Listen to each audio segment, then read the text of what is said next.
Hello everyone, this is Navik here, and we are here at the final issue of Spirit of the Shadows. I started this channel with covering Spirit of the Shadows issue 1, and yeah, really excited to see the finale to this book, and it is a pretty, I'll spoil it, this is pretty much a perfect finale for this series. The conflict is resolved pretty early on in the issue with Catherine, kind of ending, with Catherine basically calming Helena down and from killing Eric. Because, yeah, Helena wasn't really that evil at the end of the day. She was just grieving over the death of her sister and how they had unfinished business. So, yeah, the whole spiritual seance thing kind of ends early. Lord Lamille, he ends up getting what he deserves. And yeah, Eric and Catherine go to face judgment, or at least Eric does. Catherine's missing her book, which doesn't sit well with Eric. And yeah, one thing now, the final conclusion I draw from this issue and throughout the series overall, is this, especially as we learn more flashbacks about the regret Eric felt at the end of his unlife. As we see in this really gorgeous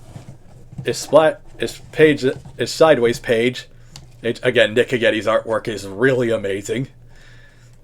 And ultimately, the final conclusion that Eric is judged with, especially after he basically gives up his spot in paradise so that Catherine can move on to the next life, is that Eric LaRoe is not a good man, but he's also not an evil man. He was a man and who faced punishment just for falling in love, loved his grief and inability to move on, which is a theme of this story, where he basically meant that he led him to do horrific acts, but at the end of the day, he repented for all the sins he committed, which I think is really nice. He gets to say goodbye to Elizabeth, for one last time.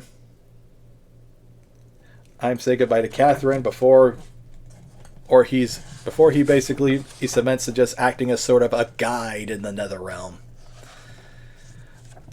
Catherine and Helena get one final conversation to talk to where they wrap things up.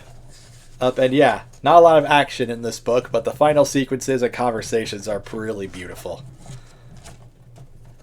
And the final bit we see is the Doctor, who's now dead, and reuniting with Eric, although he doesn't remember Eric. That's kind of the whole thing in the Netherrealm.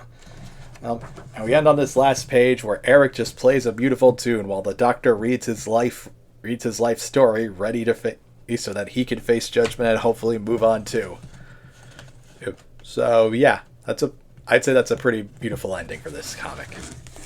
So yeah, Spirit of the Shadows issue number 5. This series was visually an amazing thing to look at. It was creepy as hell at times, and it cut into some really deep emotions. Which, yeah, and again, I'm probably biased because again, I started my channel with this series, so yeah, I'm kind of emotional. I'll talk about the end of it too.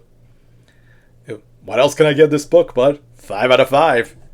I'd say go read Spirit of the Shadows. Either collect the issues or wait for the trade to come out so you can read it all at once. And whatever Danny Ziegler and Nick Cagetti do next, I am definitely going to be checking it out. Now, as always, thank you guys for watching the video. Please be sure to subscribe to the channel and hit that notification bell so you know when I review some more awesome comics in the future. Until next time, have a great day. And yeah, bravo to you. Bravo to you, you Spirit of the Shadows team. You made something really awesome.